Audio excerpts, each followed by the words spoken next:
وعلیکم السلام۔ قرآن پاک کی آیت ہے اعوذ باللہ من الشیطان الرجیم بسم اللہ الرحمن الرحیم ان العزت للہ جمیعا، کیا اس میں دنیاوی جاہ و عزت بھی شامل ہے؟ ہر قسم کی عزت خدا کے سپرد ہے، خدا کی ہے، اور دنیاوی عزت جو مذہب کے خلاف ہو وہ خدا کی عزت نہیں کہلا سکتی۔ دنیا کی عزت جس میں روحانیت نہ ہو، مذہب کا حصہ نہ ہو، اس کو اللہ کی عزت کیسے کہہ سکتے ہیں؟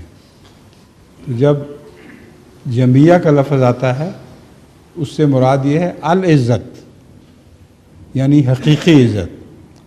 ال کا لفظ جب استعمال ہوتا ہے کسی لفظ کے ساتھ تو اس کا مطلب یہ بھی ہو جاتا ہے کہ سچی سچی عزت، حقیقی عزت، یا جو بھی لفظ ہو آگے الحمدللہ ہے، اس کا ایک مطلب یہ ہے کہ سچی اور خالص ہم صرف اللہ ہی کی ہے۔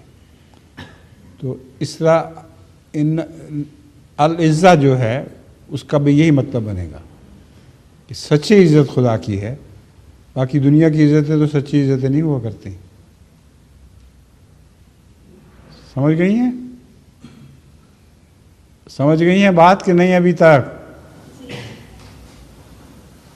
لگتا ٹھیک ہے۔ وعلیکم السلام۔